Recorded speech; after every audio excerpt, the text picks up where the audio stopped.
I mørket modtager senator Lucius Antonius en rapport. Han læser den i lyset fra en enslig lampe. Så lægger han voksbredte fra sig og bliver siddende tavs længe. Af de 60.000 legionærerne, som drog ud mod Arausio, har få vendt tilbage. De fleste af dem uden skjold.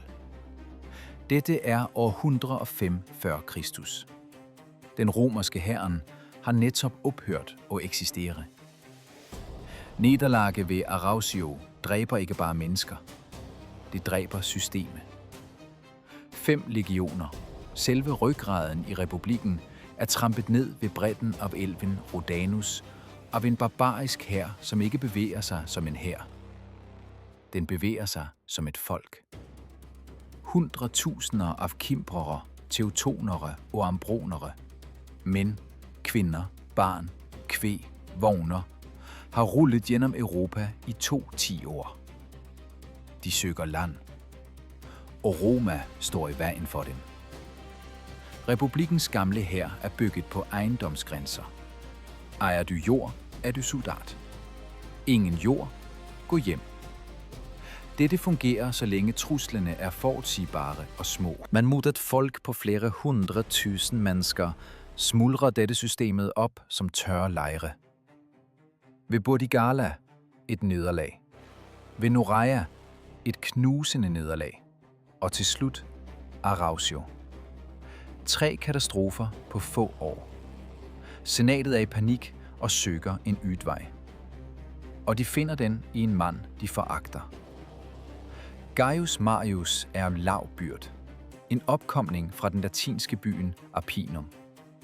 Hans forfædre satte ikke i senatet og kommanderede ikke legioner. Han kæmpede i rækkene, steg i graderne gennem krigføring og blev konsul mod alle regler i det patriciske Roma. Senatorerne kalder ham grov. Soldaterne kalder ham sin egen. Nu trænger senatet netop ham og ingen andre. Denne ydmygelsen vil senatet aldrig glemme. Marius går i gang umiddelbart. Han gør det, ingen har gjort før ham. Han åbner for rekruttering af proletarer. De, som ikke ejer andet end sine egne hænder. De strømmer til ham i tusindtal. Jordløse bønder, drevet fra åkrene af latifundier. Byens fattige. Folk, som ikke har noget at tabe. Dette ændrer alt. Den tidligere legionæren kæmpede for at forsvare sin egen jordlap. Den nye legionæren kæmper, fordi hæren er hans jord. Hans hjem. Hans familie. Hans fremtid. Marius bevæbner dem på statens regning. Dette er også et præcedensfald. Tidligere utrustede hver soldat sig selv. Nu giver Marius dem våben, rustning og udstyr. Til gengæld kræver han én ting. Ubetinget lydighed. Træningen begynder ved daggry og slutter i mørket. Marius driver legionærerne 3 mil daglig i fuld udrustning i heden. Hver legionær bærer i tillæg til våben og rustning en fuld oppakning.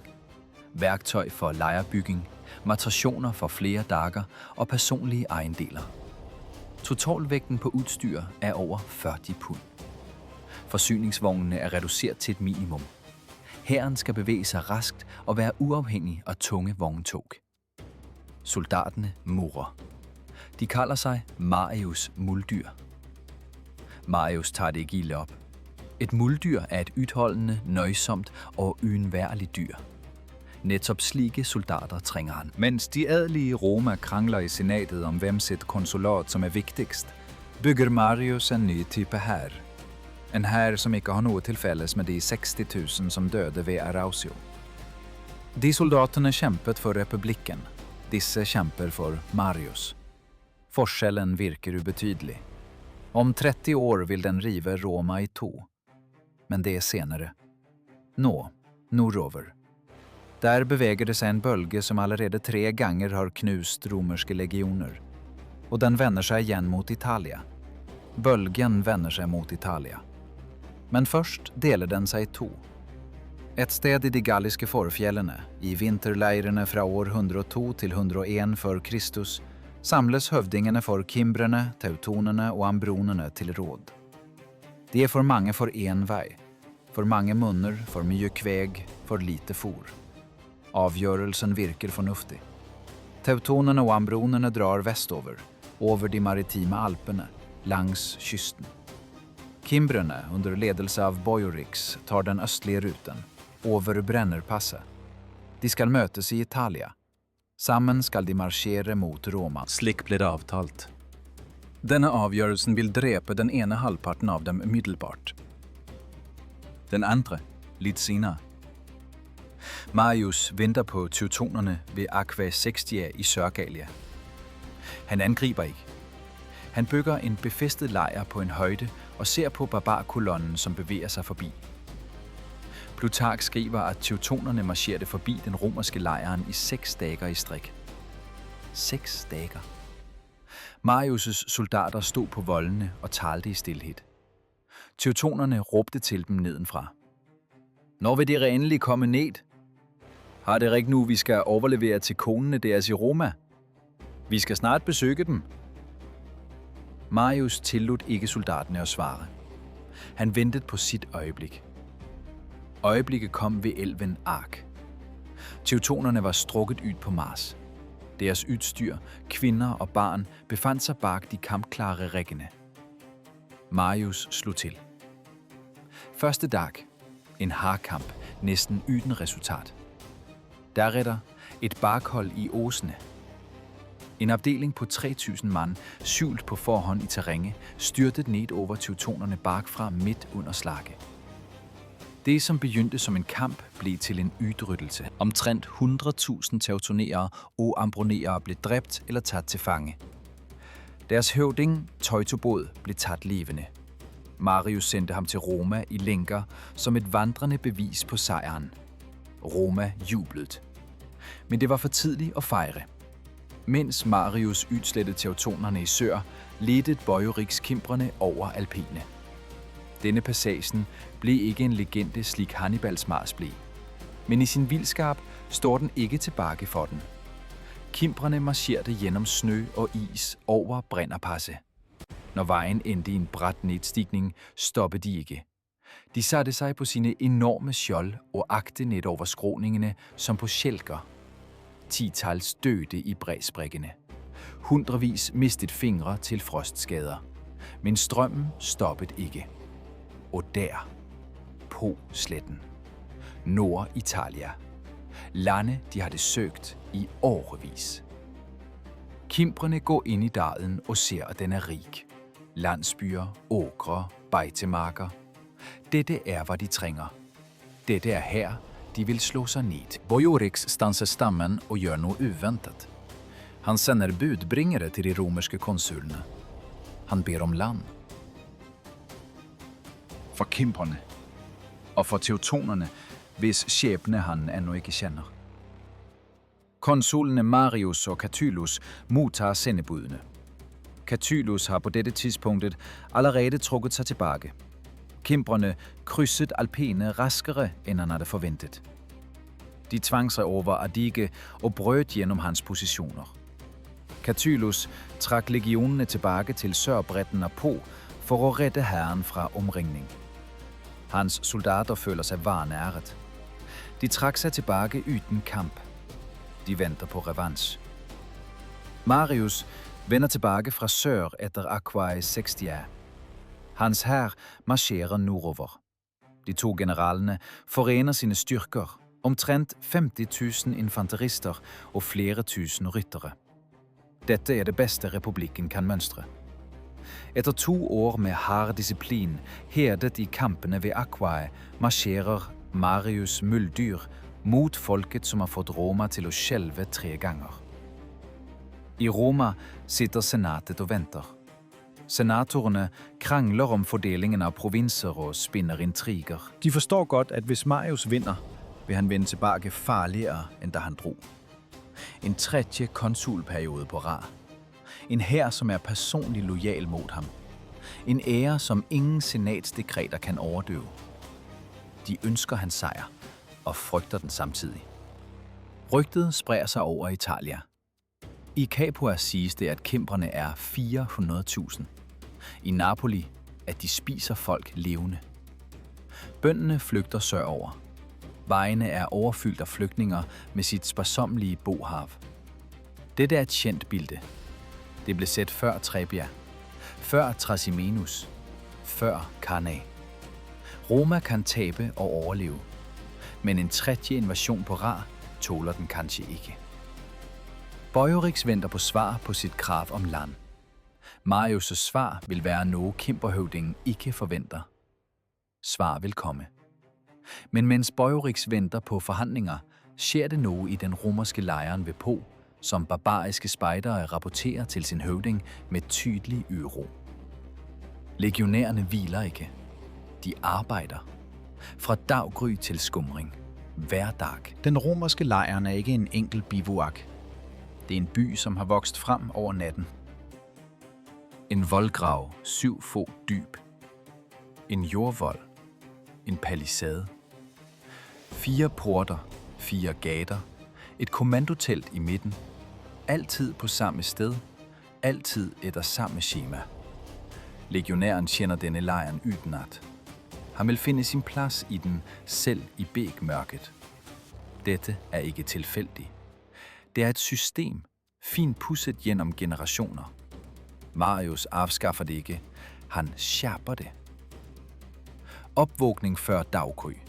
2 timer med eksercis. Deretter march. Deretter bygging. Deretter våbentræning. En barbarisk spejder, som observerer fra skogbrynet, ser følgende. Tusindvis af mennesker bevæger sig i fuldstændig stilhed og udfører de samme handlingene med skræmmende synkronitet. Ingen råber, ingen krangler. Kommando, bevægelse, kommando, stans. Som en organisme med 1000 armer. Det i sig selv er et våben. Allerede før sværden er trukket. Men Marius ændrer også selv ved våbnet. Pilum, legionærens tunge kastespyd, er allerede på dette tidspunkte frygtindgydende. En jernspids på 2 fod, et træskaft, vægt rundt 10 pund. Legionæren kaster det fra 10 til 15 skridts afstand, før han går i nærkamp. Pilumet trænger gennem skjoldet. Selvom det ikke dræber, fæster det sig i træet og tynger skjoldet ned. River det ud af hændene eller tvinger krigeren mod bakken. 1 sekunds forsvarsløshed. 1 sekund. Det er alt en legionær med gladius trænger. Men det gamle pilume har en svaghed. Hvis det ikke trænger gennem skjoldet, kan fienden rive det ud og kaste det tilbage. Marius retter på dette. Han ændrer navlen, som forbinder jernspidsen med træskaftet. Tidligere var begge navlene af jern. Marius erstatter den ene med træ. Ved sammenstød brækker trænavlen. Spidsen falder ikke af, men bøjer sig i ret vinkel mod skaftet. Pilume, som sitter fast i skjoldet, bliver en ubrugelig krog med et slæbende skaft. Det er umuligt at trække det raskt ud. Det er umuligt at kaste det tilbage. Skjoldet bliver en byrde. Det må kastes. Dette virker som en liten detalje. På slagmarken ændrer det alt. Den barbariske krigeren, kimbrer, teutoner eller germaner, bygger sin kampstyrke rundt skjold og sværd. Skjoldet hans er enormt. Nogle gange på størrelse med et menneske. Bag det skjuler han sig. Bag det rykker han frem mod fienden. Bag det føler han sig uovervindelig. Tager du bort skjoldet, tager du ikke bare bort beskyttelsen. Du tager bort selvtilliden.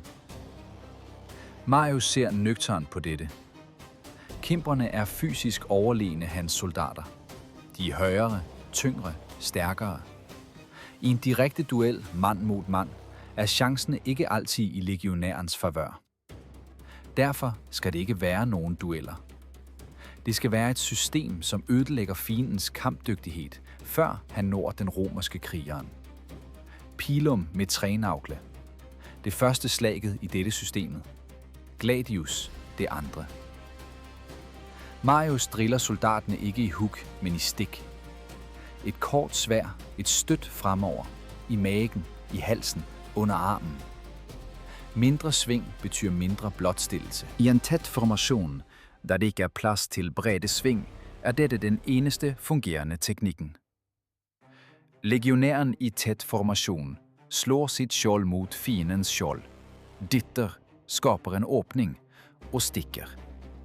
Træningen foregår mot trepåler, hvert støt, igen og igen. Hundrevis av ganger om dagen, tusenvis av ganger i måneden, helt til bevægelsen ikke længere er en beslutning, men en refleks. Barbariske spejdere observerer dette og forstår ikke hvad de ser. De er vant til et andet bilde. Deres egne krigere øver på individuell tapperhet, dueller, demonstration av styrke, rop. Her er det ingenting av dette. Her er det stillhet og repetisjon. Stillhet og repetisjon. Dette ligner ikke en hær. Det ligner noe annet. Hva? De finner ikke ordene. En av speiderne, tatt til fange ved de romerske postene, sier noe merkelig under avhør. Plutark har bevart en gjenfortelling av disse ordene. Barbarerne mente at romerne forberedte seg på et slags ritual, fordi ingen her beveger seg som om alle i den er en mann. De første træfningene i Podalen bekræfter barbarkommandanternes værste frygt. Små kimberafdelinger sendt ud på rekognoscering støtter på romerske forposter. Resultatene er entydige.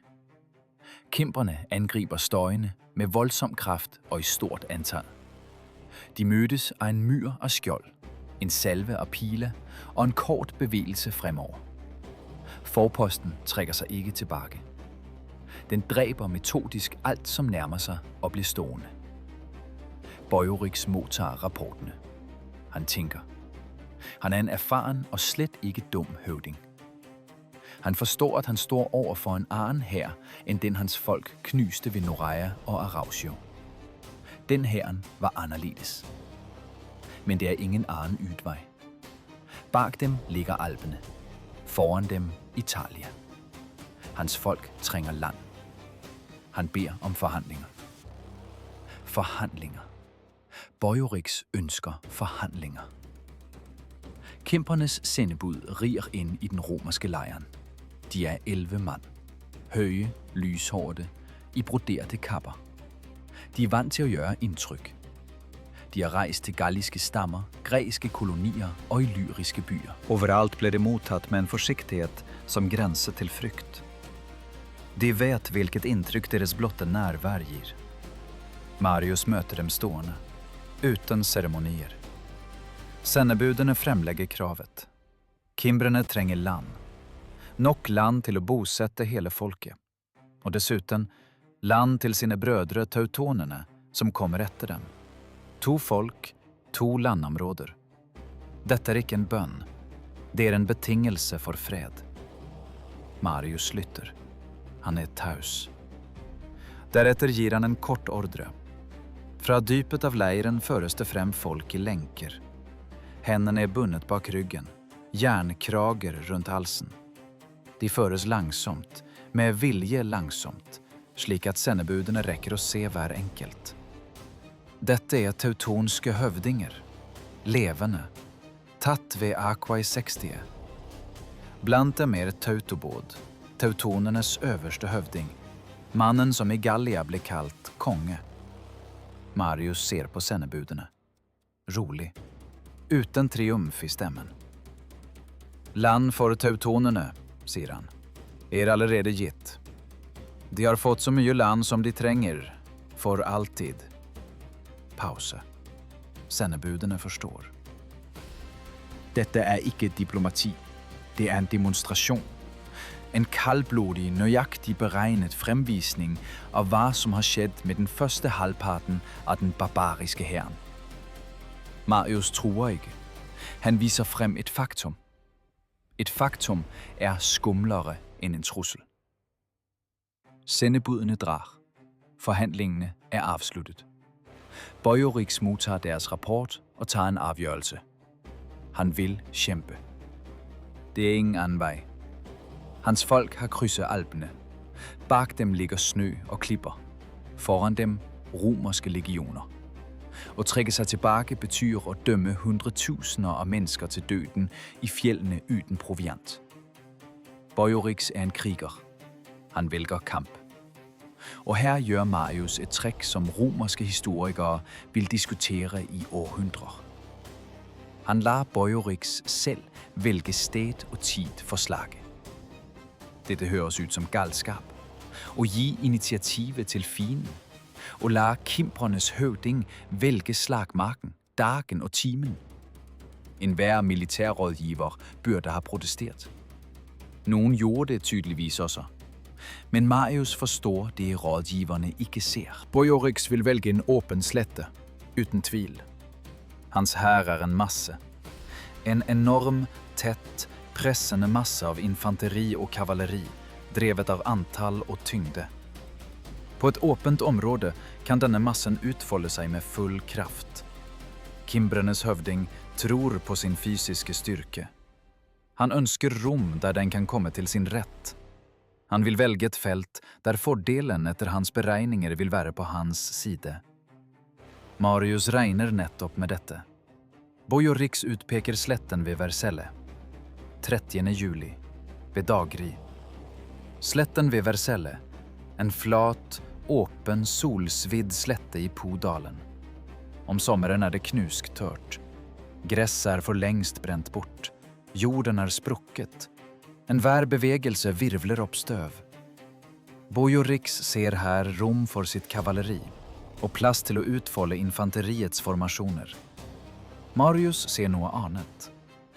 I slutten av juli står solen i Podalen opp i øst og slår rett inn i øynene på den som står vendt mot øst. Marius inntar en posisjon slik at hans legioner vender mot vest. Kimbrerne, som angriber fra nord og vest, må rykke frem ved den blændende solen i ansigtet. Dette er ikke tilfældigt. Marius ankommer slagmarken 2 dage før slaget og studerer personligt hver meter af terrænet. Om morgenen den 30. juli går kimbrerne ud på sletten og ser. Romerne står allerede der. Allerede udplaceret. Allerede i position. Dette er det første slaget, det psykologiske, før kampen i det hele taget har begyndt. Boiorix valgte stedet. Marius kom først og valgte den bedste delen af det. Kimbernes høvding forstår dette umiddelbart. Hans hær rykker frem fra vest, ret mod den stigende solen, som om en time vil stå højere på himlen og blinde dem. Sletten, som virkede som en allieret, blev en fælde allerede før det første svært hugget. Men det er for sent at trække sig tilbage. Hæren er stillet op. 100.000vis af øjne hviler på høvdingen. Og beordrer retræt nå ville knuse kampmoralen før slaget i det hele taget har begyndt. Boiorix beordrer hæren i formation. Marius deler den romerske hæren i 2 korps. Sine egne legioner, hæret ved Aquae Sextia, placerer han på flankene. I centrum stiller han op Catulus legioner, som længter efter at vaske bort skammen fra den nylige retrætten. Dette er også en kalkyle. Marius ved, at centrum vil tage det første og tyngste støtet fra kimpernes enorme firkantformation. Han placerer mænd der, som har noget at bevise. Hævngerrige soldater holder stand bedre end de, som er mætte på sejr. Rytteriet rykker ud på flankene.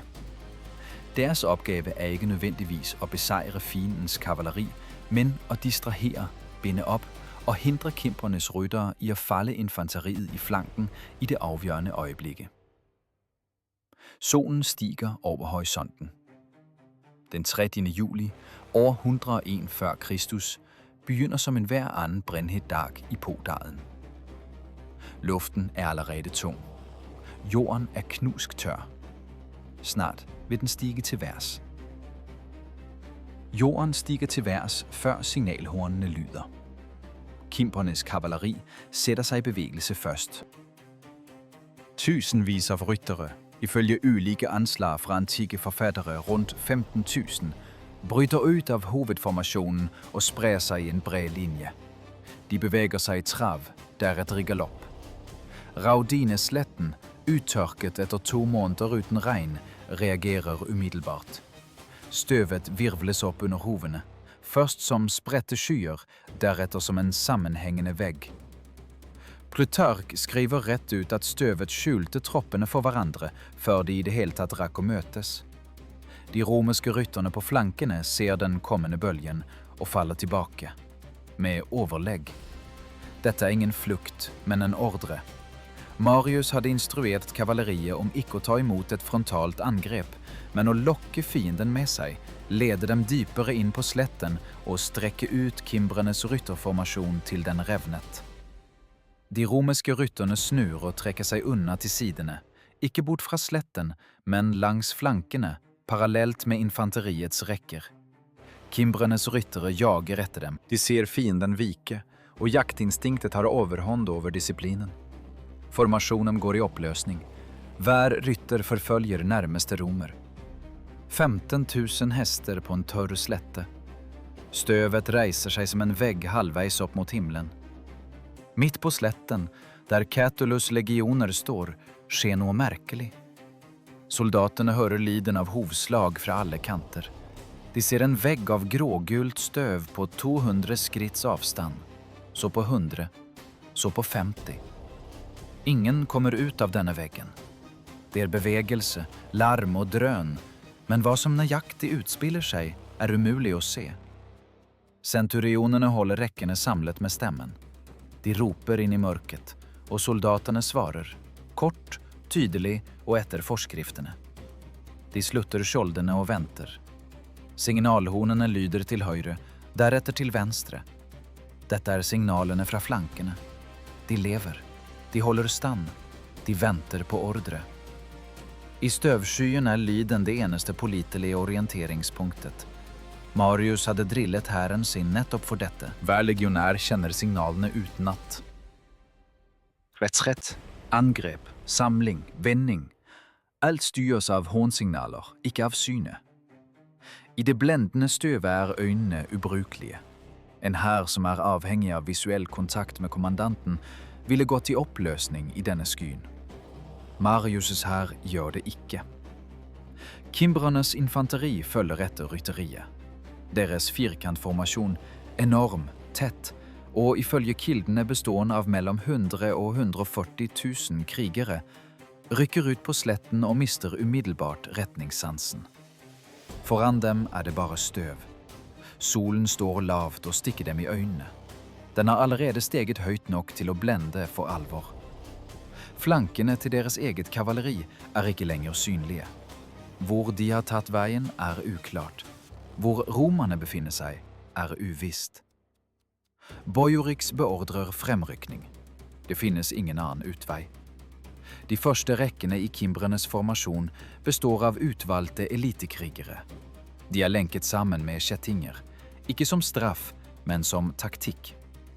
Kjettingene hindrer de fremste rekkene i å vakle eller vike. De står fast, mens de bakre rekkene presser på bakfra. Dette fungerer mot en fiende som flygter ved synet af den fremrykkende massen. Mot Marius' legioner vil denne beslutningen blive en dødsdom. Men foreløbig er det ingen, som ved det. Firkantformationen går ind i støvskyen, og her begynder det, Boiorix ikke har det forudsett. I støvet forsvinder afstandssansen. Kimpernes rækker marcherer fremover, men ser ikke, hvor langt det er til den romerske formationen. 10 skridt? 100? De fremste rækkene sænker instinktivt tempoet, usikre på, hvad som venter dem. De bakre rækkene ser ikke dette og fortsætter at presse på. Den tætte formationen, bestående af 100.000vis af kropper, begynder at pakke sig sammen. Folk snubler over hverandre, og formationen mister fasongen undervejs. Så, ret i ansigtet yder støve. En pilumsalve. Jernspidsene trænger gennem den grå togen og finder sine mål på bare 10 skridts afstand. De første kimbrerrækkene tager imod støtte med skjoldene. Skjoldene forvandles straks til en fælde. Pilumspisene bøjer sig, hægter sig fast og tynger skjoldene ned. Mændene, som er lænket til naboerne, kan ikke kaste skjoldet og rette sig op. De bliver stående bøjte, bundet og forsvarsløse. En ny salve følger. Ydt af støve kommer Catulus legionærer. Med korte skridt, skjold mod skjold og gladiusene rettet fremover. De så ikke mere end kimbrerne, men de bevægede sig efter hornsignalerne og vidste nøjagtigt, hvor de selv og fienden befandt sig. De havde trænet på denne manøvren hundredvis af ganger. Angreb i nul sigt er ingen improvisation. Det er en del af træningen. Sammenstødet sker i et ugennemtrængeligt gråt mørke. Larmen er øredøvende. Smælde af skjold mod skjold runger over sletten, efterfulgt af skrig, våbenkny og kvælningslyder. Legionærerne stikker kort og præcist. Kimbrerne hugger med tunge sværd, men i trængslen, støvet og den manglende sigten, og med skjold, som er ubrugelige på grund af pilumspidsene, bliver de lange sværdene en byrde. Det er ikke rum for at svinge dem, og ingen mål at sigte på. På flankene er tågen lige tæt.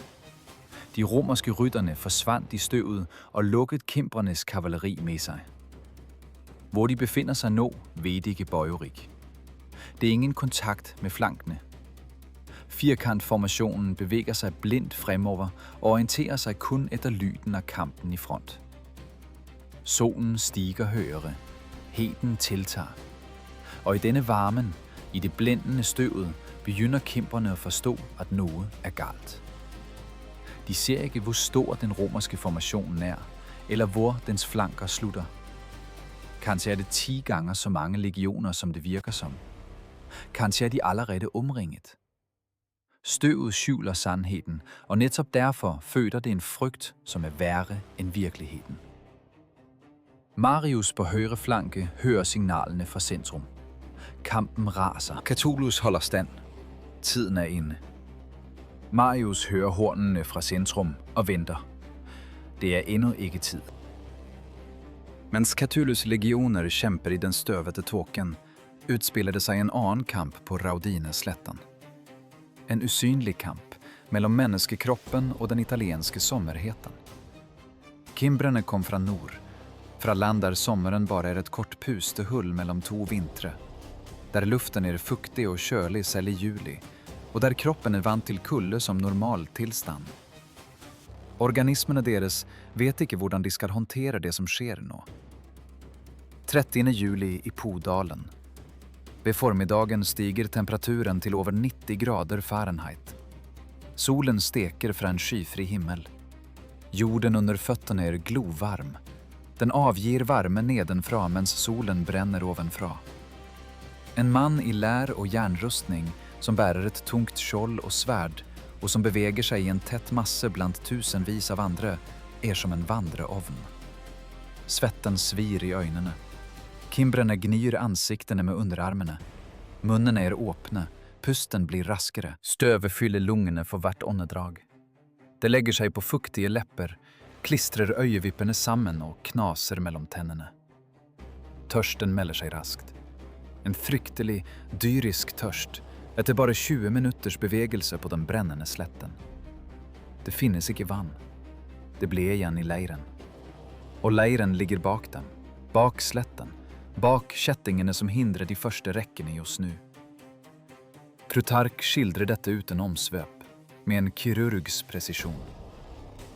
Mange av kimbrerne falt døde om før de i det hele tatt nådde den romerske formasjonen. Ikke av sår, men av hete. Dette er ikke tilfeldig. Marius valgte ikke bare posisjon ut fra solen. Han valgte årstiden. Han forlenget bevisst tiden frem mot det avgjørende slaget.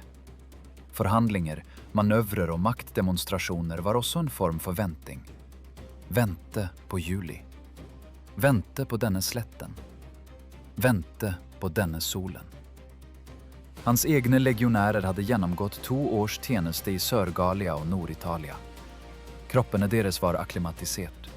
De kjenner denne heten. De har lært å drikke riktig, bevege seg riktig og spare på kreftene i varmen. Det er ikke instinkt, det er disciplin. Marius tvang dem ud på march på de varmeste dagene med vilje. Soldatene forbandede ham, og Marius forklarede aldrig hvorfor. Nøje årsagen åbenbar. I kimbrernes formation virker heten som en sagtevirkende gift. De første symptomene, svimmelhed, kvalme, dobbeltsyn, kommer snigende. Manden fortsætter at gå, fortsætter at holde pladsen, men bevægelserne bliver langsommere. Reaktionsevnen svækkes. Han begynder at snuble. Sidekammeraten i tjettingen drager i ham. De er lænket sammen, og faldet til en grammeser andre. I de bagerste rækkene ser de ikke dette. De presser på fremover. De fremste rækkene sænker farten, de bagerste presser på. Firkantformationen trækker sig sammen. Folk bliver stående skulder mod skulder, bryst mod ryg. I en slik trængsel bliver heden uudholdelig. Sidekammeraternes kropper er varmekilder, og luften mellem dem står stille. Temperaturen inde i den tætte massen er langt højere end udenfor. Det som romerske kilder beskriver som uorden i rækkene, begynder. Det er et mildt ord for det, som faktisk sker. Folk mister bevidstheden midt i formationen. Siden de er lænket sammen, falder de ikke. De holdes oppe av naboene. De hænger i kjettingene som dødvigt, mens de levende drar dem med sig. Nogen skriker. Av smerte, av frykt eller av hete slag som tåke lægger sinne. Fra utsiden ser det slik ut. En enorm menneskemasse bevæger sig fremover, men bevægelsen er ujevne og krampagtige, med rykk og stopp. Formationen vakler som et sykt, levende vesen. Boyorix ser dette fra hesteryggen. Han forstår at kampen må avgjøres raskt. Hvert minutt på denne sletten koster ham menn, selv før de romerske gladiusene er tatt i bruk. Han jager de bakre rekkene fremover. Presset øker. Midt på sletten kjenner Catulus legionærer dette presset fysisk. Kimbrenes formasjon presser på, og den romerske linjen bøyer seg noen få skritt.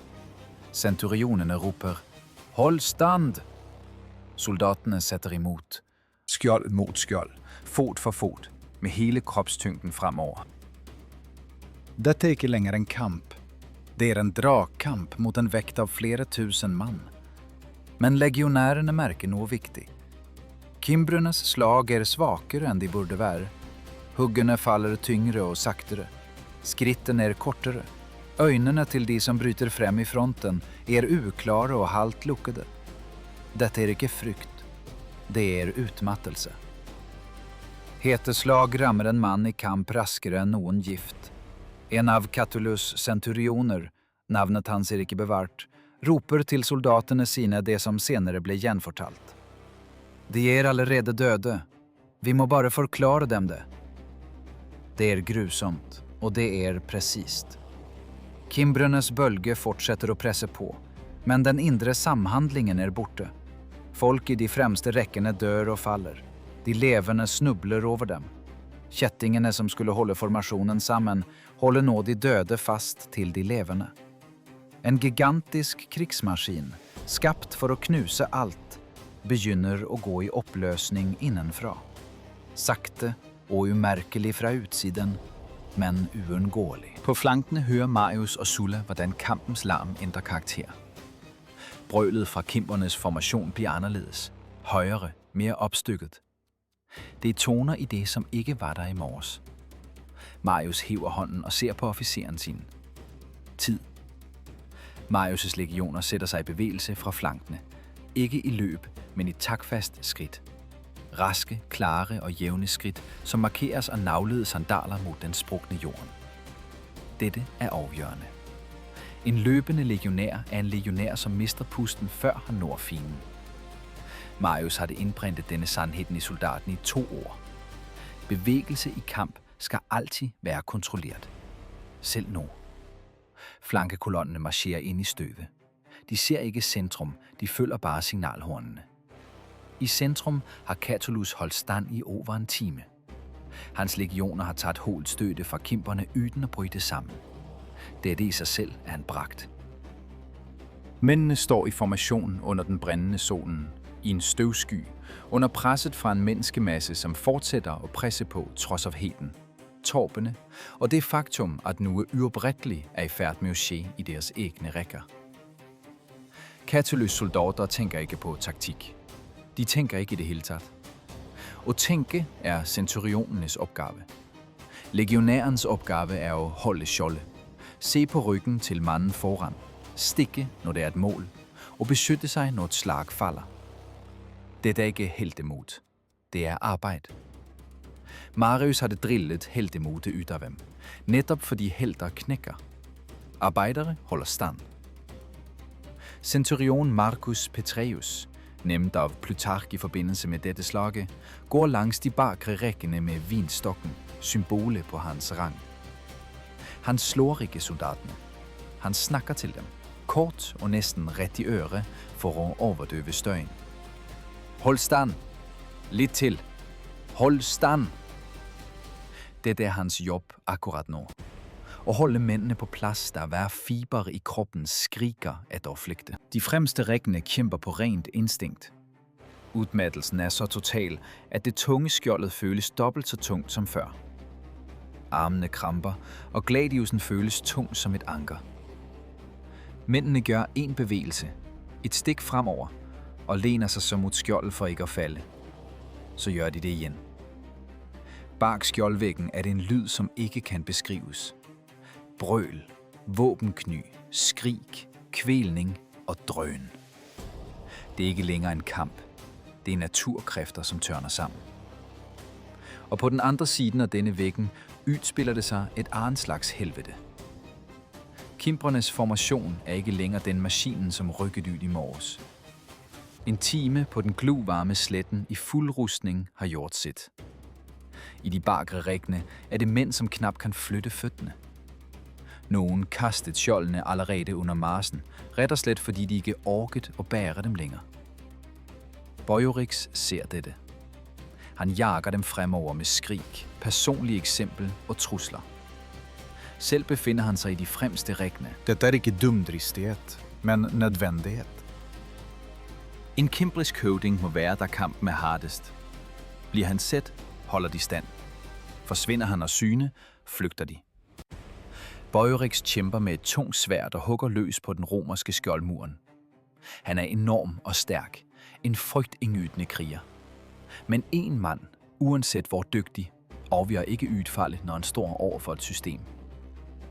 Bag støvvæggen til højre og venstre høres nu en ny lyd.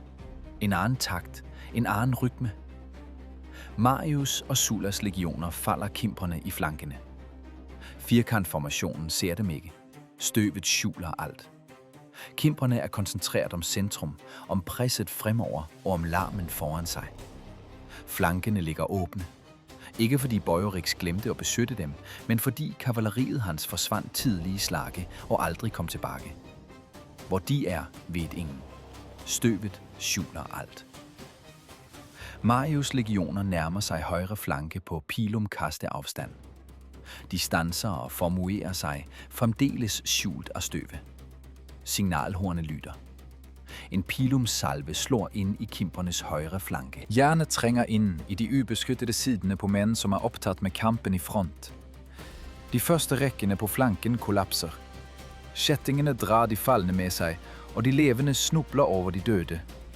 Et sekunds stillhed følger, relativt set i kampens drøn, i det formationen indser, hvor angrebet kom fra. Så følger en ny salve, og legionærerne rykker frem. Samtidig ser det samme på venstre side. Sulla leder sin flanke ind i kimpernes venstre side. 2 angreb fra hver sin side, synkroniseret som et yrværk. Dette er ingen improvisation. Dette var planen fra starten af. Catulus holdt fronten, ikke for at sejre, men for at binde fienden fast, mens Marius og Sulla udførte flankeangrebet. Nu er firkantformationen under angreb fra 3 sider. De fremste rækkene presser mod Catulus. De bakre rækkene, 100 skridt bak, udmattede, uden vand og uden orientering, begynder at vike. Højre flanke kollapser under Marius støt. Den venstre under Sullas. Inde i formationen begynder det, som kaldes et formationssammenbrud. Det er øjeblikket, da en menneskemasse slutter at være en hær og forvandles til en uordnet mob. De fastlænkede fremste rækkene kan ikke trække sig tilbage. De bakre rækkene begynder at presse bakover, bort fra flankeangrebene. Presset inde i formationen forplanter sig i alle retninger og modvirker hverandre. Folk kolliderer, falder og knuser hverandre. Kjettingene, som skulle holde formationen sammen, holder nå de døde fast til de levende. Brølet fra Kimbrerhæren ændrer karakter. Det er noe i det, som ikke var der i morges. Forvirring. Endnu ikke frygt, men total forvirring. Disse menneskene krydset Alpene. De har sett kulde og død uten å knekke. Men deroppe var det ikke denne solen, ikke dette støvet, og ikke dette systemet, som angriper dem fra alle kanter samtidig. Usynlig, ustoppelig og nådeløst. Bojoriks skriker ordre til sine mænd, men stemmen hans drukner i drønnet. Bojoriks stemme drukner i larmen, og det lader seg ikke rette på. Inde i kareen skjer det, som ikke er synlig utenfra. Utenfra, støv, skrik, bevægelse. Indenfra, en langsom, irreversibel oppløsning. De bakerste rekkene vet ennå ikke at flankene har brutt sammen. De kjenner bare én ting: press fra sidene. Et uforståelig, uforklarlig press. Naboene til høyre er plutselig borte. Til venstre høres skrik som ikke ligner kamprop. De ligner på noe annet. Mennene i midten av kareen gjør det enhver forvirret folkemengde gjør. De presser seg dit hvor angrepet ennå ikke er nådd. Fremover. Inn mot sentrum. Inn i ryggen på dem som står foran dem. De fremste rekkene som er lenket sammen, tar imot dette presset bakfra. De holder allerede fronten mot Catulus legioner. Nå blir de i tillegg presset forover av sine egne. Mennene i lenkene kan hverken vike eller snu seg. De er klemt mellom romerske skjold foran og en massiv pressende menneskemengde bak. Lenkene, som er ment som et verktøy for disiplin, blir et verktøy for døden. En mann faller. Lenken drar med seg naboene. Naboene faller. Lenken drar med seg de neste. Det skjer ikke øyeblikkelig. Det tar tid. Men når det først begynner, er det umulig å stoppe. De fremste rekkene faller ikke for romerske hogg. De faller under vekten av sine egne døde. Catulus ser det. Hans centurioner ser det. Ordren lyder fremover. Legionærene i sentrum gjør det de ikke har gjort den siste timen. De slutter å holde stand og begynner å presse på. Skjoldet frem, ett skritt, ett støt, ett skritt. De fremste kimbrenes rekker, som allerede er i ferd med å falle og er viklet inn i lenker og kropper, kan ikke motstå dette støtet. Motstanden brister. Først ett sted, så et annet. Inn i disse sprekkene trenger legionærene. Ikke med et rop, uten berserkerbrøl, uten individuelle heltedåder. De trenger inn som vann gjennom sprekker i en demning. Metodisk fyller de rommet, dreper det som står foran dem og beveger seg videre. Centurionene passer på at ingen bryter formasjonen i jakt på flyktende fiender. Dette er disiplin mot instinkt.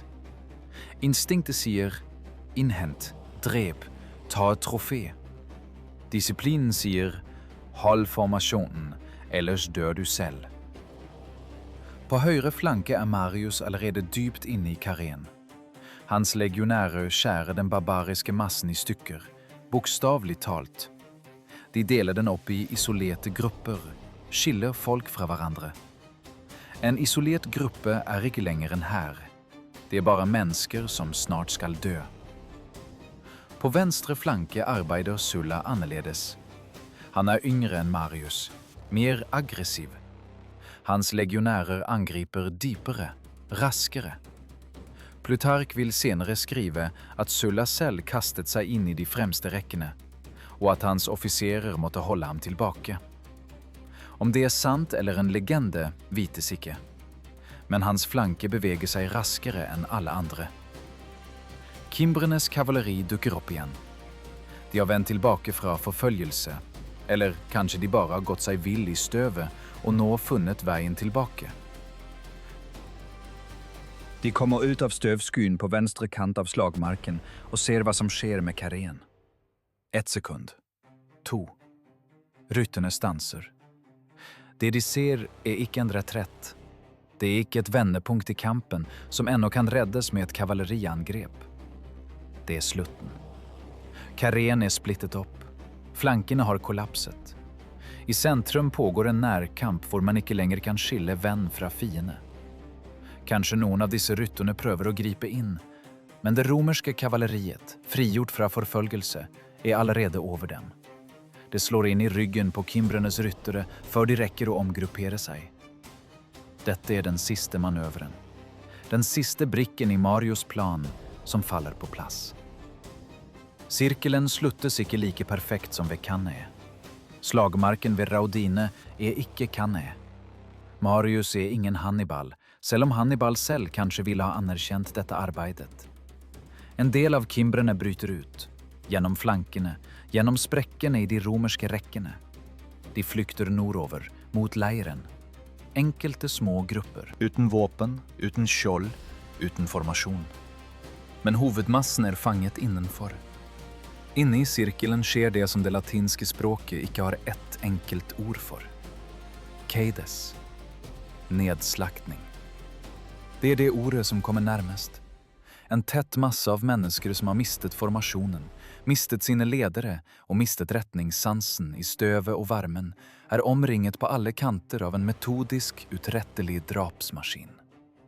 Legionærene avløser hverandre i de fremste rekkene. Den utslitte trekker seg tilbake. Hans plass tas av en uthvilt soldat. Dette er også en del av systemet. Kimbrene kan ikke foreta slike utskiftninger. Der de står, er det for trangt. Ber ingen steder å trekke seg tilbake. Ingen steder å slippe inn en frisk kriger. Varmen fortsetter å kreve sitt. Folk faller ikke bare for sværslag. De faller av heteslag, av dehydrering, av ren utmattelse. De faller og reiser seg ikke igjen. For i trengselen av kropper er det allerede umulig å komme seg opp. Boiorix lever fortsatt. Han kjemper ennå. Det er synlig ved at en del av hans folk holder stand. Der han befinner seg, finnes det ennå en slags formasjon. Der svarer man fremdeles på slagene. Der roper man ennå på kimbrensk, i stedet for bare å hyle av smerte. Men denne øya av motstand krymper. For hvert minutt blir den mindre. For hvert minutt strammes sirkelen rundt den. Slagmarken ved Raudine ved middagstider den 30. juli i det første århundre før Kristus er ikke lenger en slagmark. Det er ikke lenger her utfallet av slaget avgjøres. Utfallet er allerede klart. Her avgjøres bare én ting. Hvor lang tid finalen vil ta. Legionærene arbeider. Stille. Metodisk. Slik de ble trent opp til. Finalen tar flere timer. Boiorix faller i kamp. Dette er ikke en legende eller en forskjønnelse av historien. Det er et faktum, nedtegnet i kildene. Han flykter ikke. Han overgir seg ikke. Han søker ingen vei ut av sirkelen.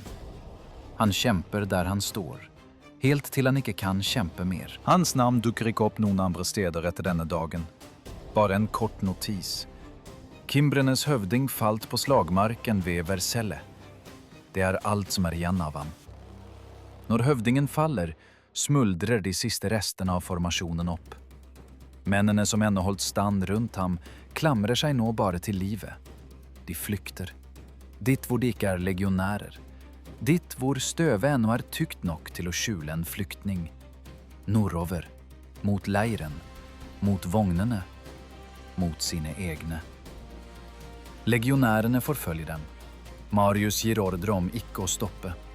En flyktning som når leiren er en flyktning som vil omgruppere seg, bevæpne seg på nytt og drepe dine egne menn i morgen.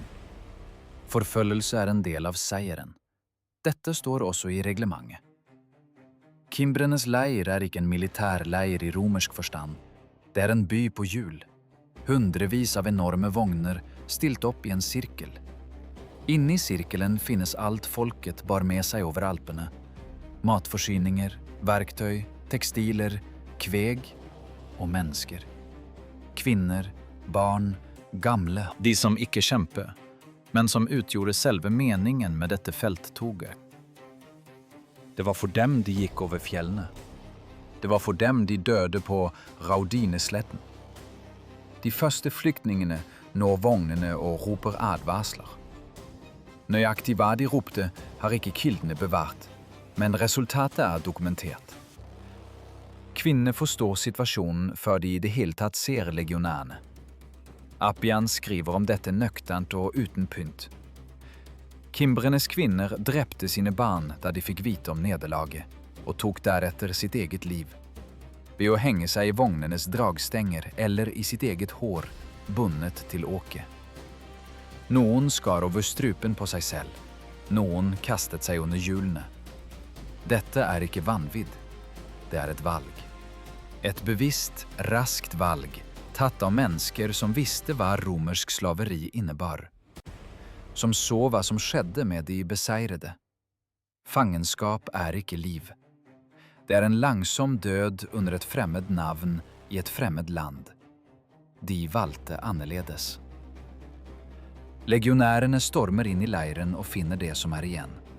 Døde barn. Kvinner som henger fra vognstengene. Gamle med overskårne struper. Og de som ennå lever, kjemper med de siste våpnene de har for hånden. Kjøkkenkniver, trepinner, bare hendene. Noen av legionærene skal, ifølge vittnesbyrd, ha stoppet opp. Dette er ikke sentimentalitet. Det er sjokk. Selv for menn som har vært i krig i 2 år, er det de ser inne i leiren noe helt annet. Dette er ikke en slagmark. Det er noe den militære treningen ikke har ord for. Centurionene jager dem fremover. En ordre er en ordre. De kimbrene som nådde leiren i live og ikke døde der inne, flykter videre. Ut på markene, inn i Skogholt, inn i Padusdalen. De blir jaktet vilt på. Legionærer og ryttere spredt over hele området gjennomsøker terrenget til mørket faller på. En enslig person på et jorde er ikke vanskelig å stoppe. En utmattet, ubevæpnet og tørstende person er enda lettere. Plutark oppgir sluttallene tørt, som i et register. Omtrent 100 000 kimbere drept. Omtrent 60 000 tatt til fange. Dette er en styrke på rundt 140 til 160 000 stridende menn. Resten spredte seg eller døde på slagmarken av hete før kampen var over. De romerske tapene varierer i kildene, men alle er enige om én ting. De var ubetydelige, sammenlignet med fienden som ble tilintetgjort. Noen 100 døde i Catulus legioner. I Marius og Sullas fløyer var tapene enda lavere. Dette er ikke et slag. Det er utryddelsesstatistikk. Ved kvelden den 30. juli er Raudinesletten en likåker. Varmen avtar ikke. Støvet har lagt seg. Nå ser man alt. Tusenvis av lik i merkelige positurer. Fallende, bundet sammen i par og tre, liggende oppå hverandre i 3 lag, der karren presset seg sammen. Knuste vogner, dødt kveg, røyk fra bål som ingen har slukket. Lukten. Den som følger enhver stor slagmark etter en varm dag, begynner allerede å stige over sletten. Legionærene samler inn våpen. De tar alt av verdi fra de døde. Dette er ikke plyndring i deres øyne. Det er seierherrens rett, fastslått ved tradisjon. Gullsmykker, sølvspenner, gode germanske sverd som vil bli smeltet om eller ende opp som suvenirer i veteranenes hjem. Fangene samles i grupper. Det er mange av dem. For mange til å kunne eskorteres umiddelbart. De blir bundet, talt og delt opp i partier. Dette er også arbeid. Mekanisk, likegyldig arbeid utført av menn som har gjort sin plikt, og nå tar fatt på neste punkt på listen. 60 000 fanger er ikke bare et tall. Det er fremtiden. De neste månedene vil prisen på slaver falle på markedene i Roma og Capua. Tilbudet er for stort. Slavehandlerne som følger hæren teller allerede fortjenesten og rynker på nesen over det de ser. Kimbrene drømte om land. De skal få det, i den mest bokstavelige forstand. Noen av dem vil bli liggende i denne jorden, her på Raudinesletten. Resten vil arbeide på fremmed jord resten av livet. Et sted på denne sletten, blant tusenvis av lik, ligger Bojorik. Høvdingen som ledet sitt folk over Alpene. Mannen som selv valgte stedet for dette oppgjøret. Ingen leter etter liket hans. De skiller seg fra de andre. Solen synker i vest. Marius og Catulus rider sammen i midten af feltet. De betragter det, som Arian og Herren, som 3 gange slog Roma. Det, som sker mellem de 2 generalerne i de næste minutter, vil afgøre mere end bare deres egne skæbner. Det vil afgøre republikkens skæbne. Marius og Catulus står midt blandt de døde. Mellem dem ligger et spørgsmål, som er vigtigere end al taktik. Hvem tilhører sejren? Catulus vil sige, min. Hans centrum holdt stand. Hans legionærer tog imod hele tyngden af kæmpernes karré og brød ikke sammen. Uden centrum ville det ikke være tid til flankemanøvren. Uden Catulus' centrum havde ikke Marius haft nogen steder at angribe. Marius vil sige, min. Han planlagde slaget, valgte feltet, valgte tidspunktet, modificerede pilumsbytte, bygde op hæren gennem 2 år for at gøre dette muligt. Catulus er bare en del af planen. Et værktøj. Et godt værktøj bevares, men lige fuldt et værktøj. Plutark beskriver denne kranglen uden ironi. Han forstår, hvad som står på spil. Dette handler ikke om de 2 generalernes forfængelighed. Det er et spørgsmål om, hvem som skal vende tilbage til Roma som triumfator. En triumf er politik. Politik er magt. Og magt i Roma i det første århundrede før Kristus er alt. Kranglen afgøres af soldaterne. Ikke ved afstemning, men ved at hver og en fortæller sin sandhed om det, de så. Catulus mænd siger, vi holdt centrum. Marius mænd siger, vi vandt slaget. Begge sider har ret. Ingen af dem lytter til den andre. Til slut deles triumfen. Begge kører ind i Roma i stridsvogner. Begge modtager laurbærkranser. Folkemængden hylder dem begge. Det er et kompromis, som ikke tilfredsstiller nogen. Men i Roma ved man allerede det vigtigste. Gaius Marius er konsul for 5. gang på rad. Dette er uden sidestykke. Det strider mod alle republikkens normer. 1 mand, 5 år ved magten. 5 år med kommando over den samme hæren. 5 år, da legionærerne glemte, hvordan det var at have en anden øverstkommanderende. Senatorerne tager imod Marius med smil. De applauderer. De fremfører de rette ordene om fædrelandets frelser. De gør det med den specielle grundigheden, folk smiler med til dem, de frygter. Og de har ret i at frygte ham. Marius skabte noget, som ikke havde eksisteret i Roma tidligere. En professionel hær rekrutteret fra proletarerne. Fra folk uden land, uden ejendom, uden noget som helst, bortset fra våbnene og generalen, som gav dem disse våbnene. Den gamle legionæren kæmpede for sin egen gård. Den nye legionæren kæmper for Marius. For løn. For løftet om en jordparcel efter endt tjeneste. Jordtildeling er nøgleord. Marius lovede sine soldater land efter tjenesten. Senatet saboterede disse løftene. Jordbrugslover blev blokeret, udsat og druknet i procedurer. Senatet troede, dette ville svække Marius. At soldaterne, når de ikke fik det, de var lovet, ville vende sig bort fra sin general. Senatet forstod ikke det vigtigste. Soldaterne, som ikke får det, de har lovet av senatet, vender sig ikke bort fra generalen. De begynder at hate senatet. Og de ser på generalen som den eneste, som er i stand til at give dem det, de har krav på. Dette er fundamentet som blev lagt ved Versailles. Ikke taktisk, ikke militært, men politisk. 60 000 kimbrenske fanger spres over markedene. Capua, Puteoli, Roma. Prisene stuper. Slavarbeid blir billigere. Småbønder som ennå på et vis holdt stand, kan nå ikke lenger konkurrere med latifundierne som drives av billige slaver. De går konkurs. De drar til byen. De fyller rekken av proletarer. Og proletarene går inn i hæren. Dette er en sirkel. En lukket, selvforsterkende spiral som Versailles ikke skapte, men akselererte. Hver seier som bringer tusenvis av slaver ruinerer en ny bølge av frie borgere. Hver bølge av ruinerte borgere fyller hæren, som er personlig lojal mot generalen. og hver general med en slik hær blir en trussel mot senatet. 20 år etter Vercellae ved Sulla, den samme Sulla, som kommanderede venstre flanke på Raudinesletten, bliver den første i romersk historie, som marcherer ind i Roma med sine legioner. Senere vil Marius gøre det samme. Så Sulla igen. Byen de sammen rettet for kimperne, vil de sammen farke med blodet fra borgerkrigen. Dette er ikke tilfældigt. Det er logik. Republikken, rettet af en professionel hær, skorper værktøj for sin egen undergang.